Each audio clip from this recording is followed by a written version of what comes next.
we've been here before, right? Mm-hmm. Yep, yeah. There, we went there, right? Yes, we went to the kitchen store there. Ayun guys, nandito kami ngayon sa... What's this place, Daddy? It's Outlet Mall in Myrtle Beach. Okay, sa Myrtle Beach dyan sa may... Pagpasok kami sa DXL Men's Outlet. Tapos guys, may Levi's. O diba? So baka may bibilhin kami dito. Baka may makita kaming damit na naman na sale. Pasyal-pasyal lang. Yan sa mga malalaking tao pala dito guys. Akala ko pwede ako dito. Diba?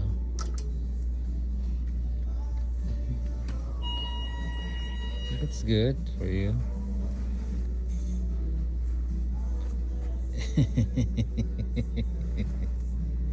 It's nice, yeah.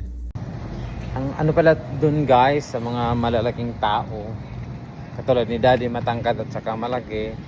Yung mga sizes nila. Tapos paglabas namin, may Filipina. Ito ay lang kami. Tapos nahiya akong mag-smell sa kanya. Baka hindi siya Filipina. Baka How are you doing? ano siya. That's good. Parang Spanish beauty siya. Pero Filipina, nafe-feel ko sa kanya. So nga naghanap kami ng CR. And then lakad-lakad ulit sa mga tindahan dito.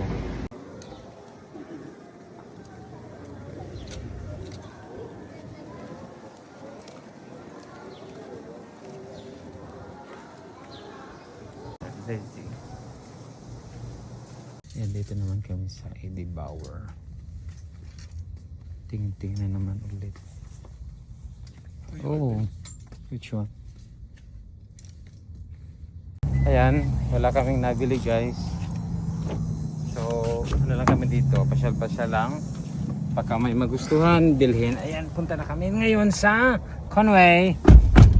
Go find you a fat guy. Nice. Coffee's about right now. It's cool, right? Yes. Coffee's life. Like say take Victoria's Secret. Yes, you're right, Daddy. So we're heading to Conway now. Yes. Polo. I love this brand. You like Polo? Mm-hmm. Really? May Nike dito. Ito yung shopping center na mga all branded guys.